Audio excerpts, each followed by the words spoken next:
Good evening, everyone. My name is Luisa May Divinato, and my report of survey of the Philippine literature is regarding the parable and the epic story. I have five stories to tell you. The first story is why dogs wag their tails. A rich man in a certain town once owned a dog and a cat, both of which were very useful to him. The dog had served his master for many years and had become so old that he had lost his teeth and was unable to fight anymore. But he was a good guide and companion to the cat who was strong and cunning.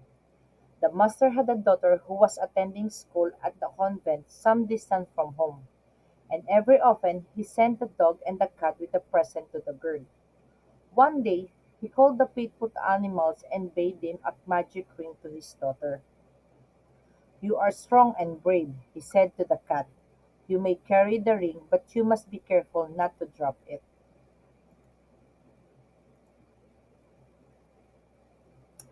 And the dog, he said, "You must accompany the cat and guide her and keep her from harm." They promised to do their best and they started out. All went well until they came to a river as there was neither a bridge nor a boat. There was no way to cross but to swim. "Let me take the magic ring," said the dog as they were about to plunge into the water. "Oh no," replied the cat. "The master gave it to me to carry." "But you cannot swim well," argued the dog. "I am strong and can take good care of it." But the cat refused to give up the ring until finally the dog threatened to kill her and then she reluctantly gave it to him.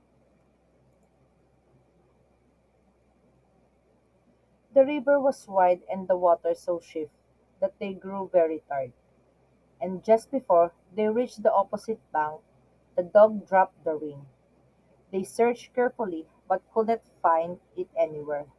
After a while, they turned back to tell their master of the sad loss. Just before reaching the house, however, the dog was so overcome with fear that he and ran away and never was seen again.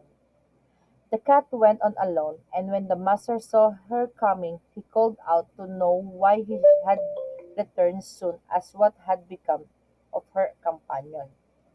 The poor cat was frightened, but as well as she could she explained the ring had been lost and how the dog had run away.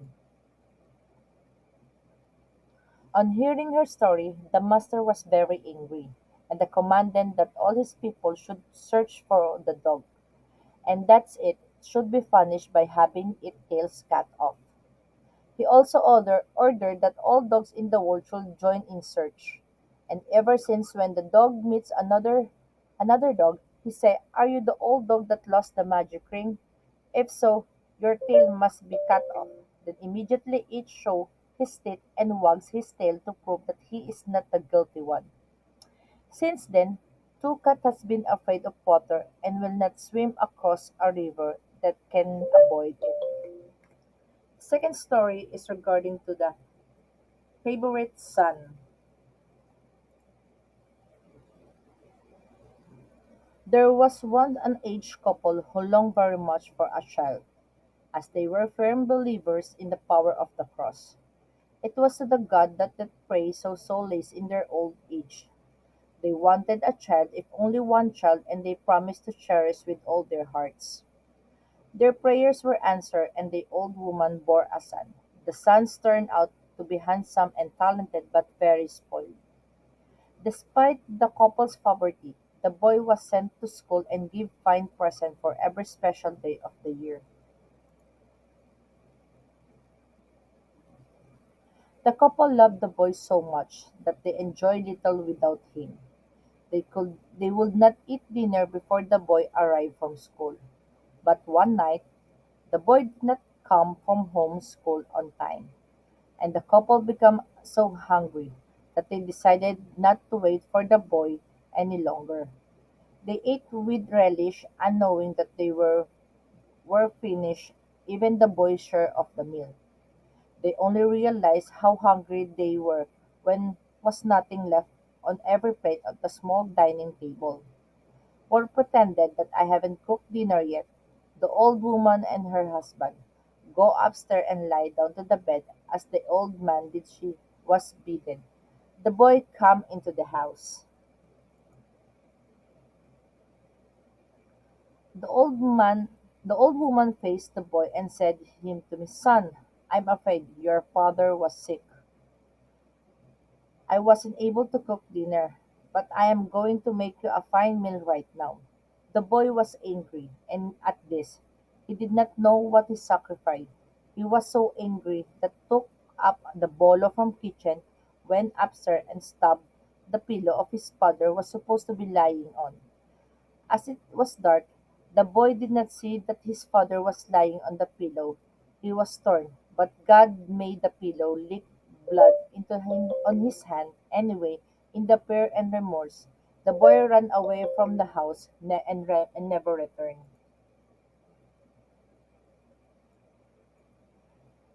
The aged couple loved the boy very much.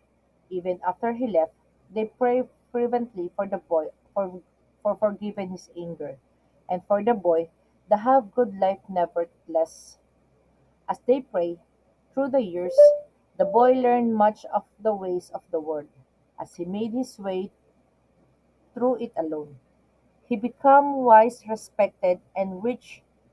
He came to the own large orchard that was the envy of the land. The favorite son lived in a great estate overseeing his orchard. Once he was a very old beggar outside his gates and took pity on him. He brought the beggar home and he was taking to him and down up the body that the beggar looked exactly like the father of he was left some times ago. But he did not confirm his suspicions yet. He asked the old man thus and stay a while. The old man said, "Sir, I've come to your lands because a famine was swept the town where I and my dear desperate wife had lived. And I heard the kind of gentleman who was on the large orchard somewhere far away gives food freely to those in need. I had thought I would only benefit from your kindness only once, but you asked me to stay and bless with more than I had prayed for, and I must do something for you in return. Give me a task that needs a man's hand. I may be old, but I can still work." So the young man told the beggar to work in a part of the orchard. He asked the beggar to cut all the crook trees, and when the old man had done that, he asked the old man to straighten the crooks logs after placing them on the top of the fire. But the old man could not do this. After a while of laboring, he came back to the boy. "I'm so ashamed of myself. I could not straighten even a single log. I think, sir, that when a man wants to wood become straight, he must tend to it and discipline it while it still has a roots and is young."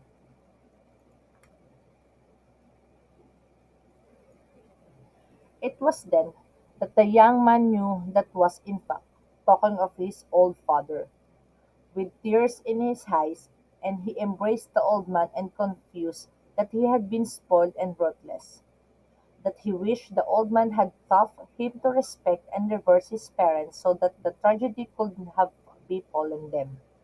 The old man and the boy prayed together for the boy's sins to be forgiven. Afterward, the boy carried the old man into come to live in the estate with the favorite son, that made his days on earth happy.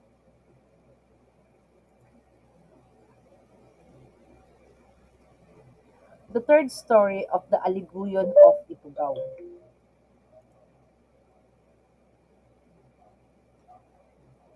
In Gundahan, a prosperous community, there lived a man named Aliguyon.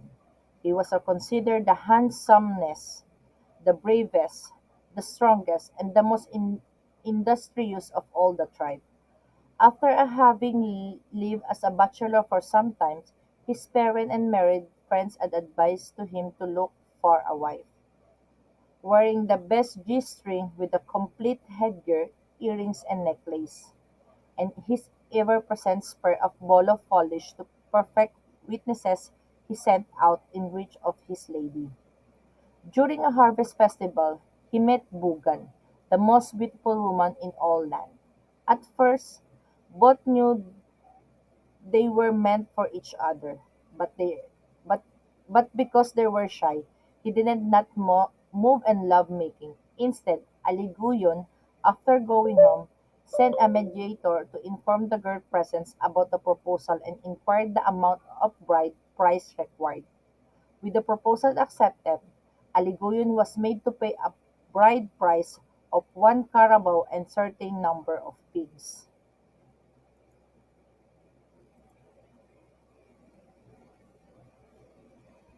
Then the preparation of the wedding followed. The wedding was a grand affair. It was attended by the relatives of the both parties. There were drinking, singing, and often discussion by those who were drunk. Pigs, chickens were sacrificed by native priests of the goats in order that life is newlywed would be continuous success and prosperity. After that, Aliguyon lived with the family of his wife, doing all the heavy works in the house and in the rice fields.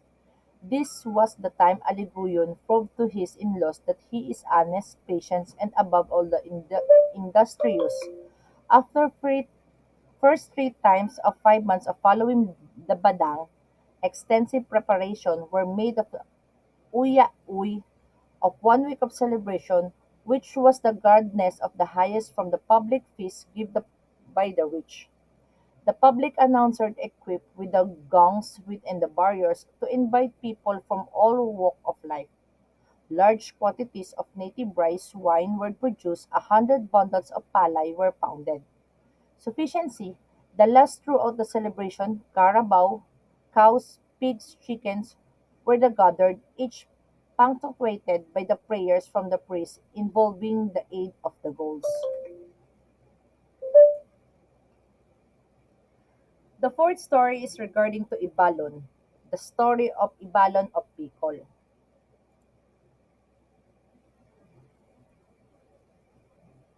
Baltog, a mighty warrior of Batabara, came by a chance upon the lush and virginal beauty of the Ibalon. Extensive in area, in soil, and free from typhoons, Ibalon attracted Baltog's men and found on the kingdom. In the course of time, Ibalon was become a prosperous and peaceful. But one day, the peace and prosperity of the land was threatened not by conquering strangers or a black man, but by a huge man-eating wild boar. The furious beast destroyed the crops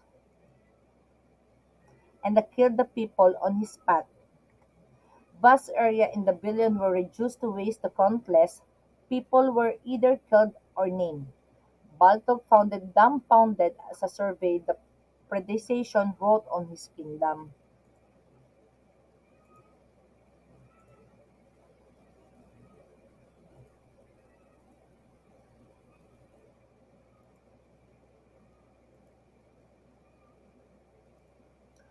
One day, Baltog left his home alone, planning to confront his enemy under the cover of the night. He went to the muddy field to wait for his enemy. After much waiting, when the moon was bright, the man-eating wild boars come starting thirst crops as he went along. But Baltog hid under the bushes when their boars comes within his reach. He sprang at all the patterns. Man and beast tumbled to the ground in mortal combat. Fortunately, Baltog was unable to pin down the beast and the summoning of all strength. He finally subdued the boar. Baltog's victory put an end to terror that had ravished his kingdom for a time. Ibalon, however, saw a few years of peace. One day, a huge carabao followed by the winged sharks and giant crocodiles rushed to Ibalon. Every mortal was frightened death, and destruction took to head toll. The might Baltog could no longer defend his kingdom for the years had shapes of strength. Defenseless, Ebalon became a easy prey. Luck, however,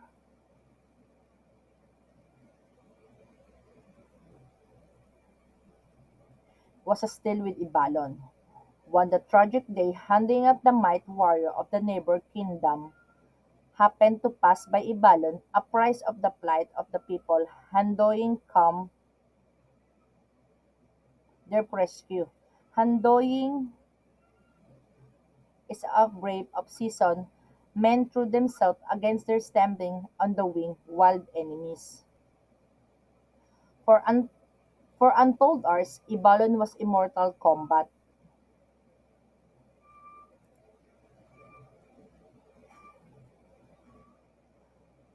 Blood flowed freely over the stream. One by one, the beasts were slain. Before sunset, Handayong and his men emerged the victors. Only one monster escaped Handayong's mortal wrath. This was Oriole, the serpent who could transform into beautiful woman. Handayong, however, refused the advance of the temptress.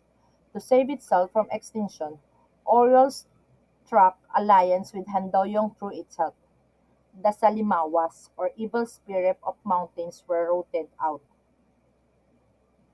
This last victory brought to an unsecond threat to Ibalon's peaceful and existence.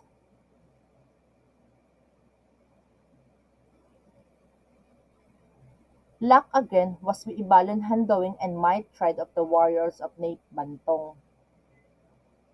Bantong is a command of a handful of men trekked one day into the monster lair and found the enemy talking its nap. With cat-like agility, Bantong would come near the wooden monster written of agony and his struggle for his breath,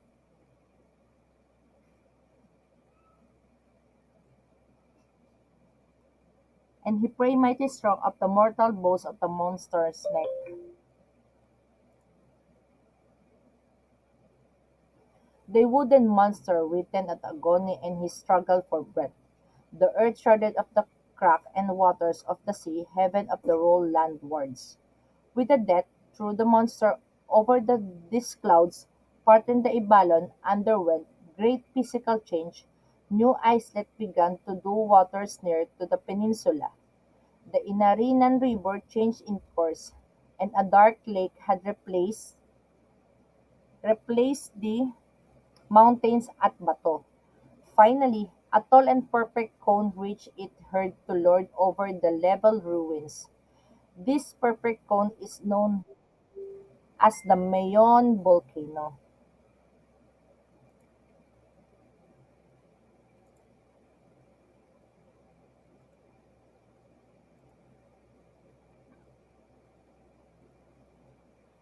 The story of Lamang of Ilocano.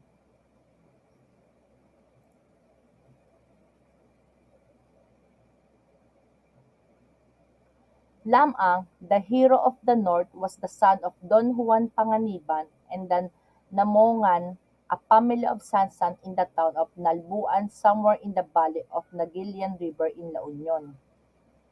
Namongan was astonished to see baby born with both of the power speech and unusual physical form. It was the man-child himself who suggested to his parents his own name Lam-ang asked to be baptized as such. In 9 months, Lam-ang grew so rapidly that he assumed the form and size of the full-grown man. He was strong and muscled, big in limbs, and the four reasons he immediately evoked fears and respect his community.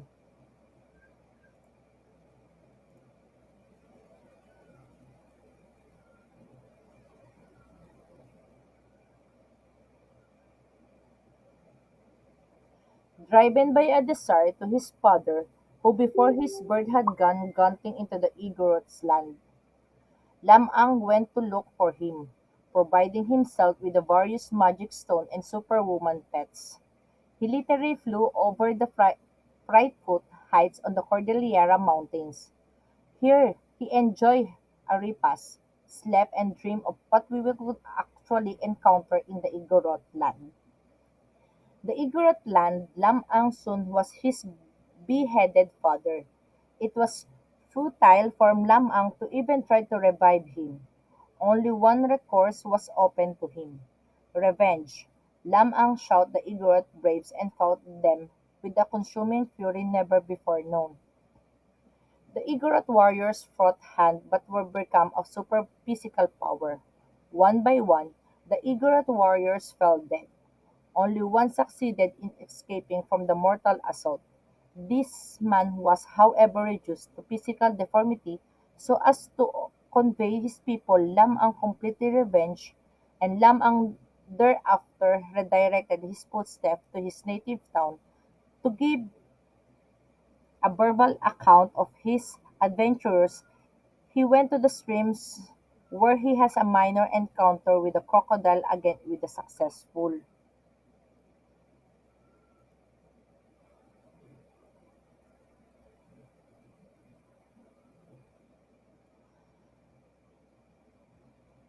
Love dawn of Lamang, although discouraged open by his mother from courting women beyond his native. Lamang finally managed to assert his presence. He wanted to seek a mate of native of this town. Lamang accompanied by his precious foal Adog, sailed forth. His goal was Kalutian, where Doña Ines Canoyan, as much shawty beauty lives. One day, Lamang encountered a disheartened lover named Sumarang. Lamang killed this treacherous rival after a manly encounter. Lamang, confident of successful, found himself amidst of a large group and grave suitor assembles in the Kalutinyaan. These suitors, hoping to win the hand of Doña Ines, were exhibiting their physical beauty as well their powers of performing superhuman acts. Lam-ang endowed the gods of greater superhuman's power of help immensely by his pet, easily what a claim. All the difficult stipulations demanded by the family of the bride, gold, property, and the other things of value, were met with a little ado. Shortly later, Lamang and Doña Ines were formally married with a great pomp and adorned, and merriment. Lamang was restless.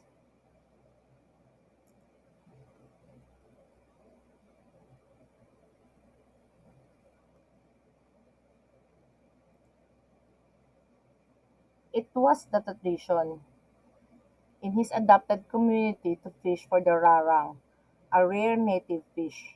These customary requirements he could not forego. He had to undertake the venture. Otherwise, he could not lose face in his adopted town. Before leaving for the sea, Lam-ang had a premonition that serious misfortune would befall him. In the depth where he was to swim, he was devoured by a berkakan, a big shark. Doña Ines would sense this mishap when he could see the stairways dancing and the stove breaking in the twain.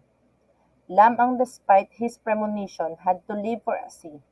Soon he plunged himself into the water. He found it difficult to find the desired rarang. He made many attempts until finally he was swallowed by the shark. As we predestined, maintained the omens foretold by Lamang himself appeared to Doña Ines, the stairway danced, and the stove broke into two.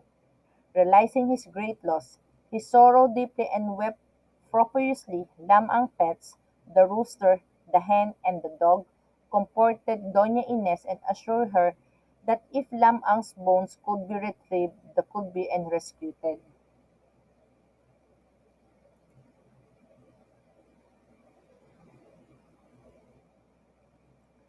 Doña Ines, driven Marcos, with the pets of Lamang, repair and at once of the beach of retrieve Lamang's remains. Marcos obligingly plunged into the sea and scoured out the depths. In the end, he succeeded in the scooping of all bones of Lamang disorder by the Berkakan. When the bones of Lamang were all recovered, the rooster began peeling them one by one. Satisfied, The rooster commanded Doña Inez to cover Lamang's bones with her apron and to turn her back. She quickly complied with the instruction. The rooster crowed and the hen flapped her wings. The dog crawled twice, running the pawing of the bones. Life began to string of the assembled bones of Lamang. Lamang, now emboned with the flesh of Worm's roses, as aroused from the deep slumber, regaining his senses, that embraced his wife and said, "How suddenly I have slept, my dear, for 7 days. He was not been together, and I am very angered to be your side." Dua Ines Canonian stood amazed, wiped away her tears of joy, and told her husband of his misadventure with the shark. With the fulfillment of the sense, with her immense grief, Lamang and Doña Ines, accompanied with the pets, quickly returned home and lived and happily contented in life.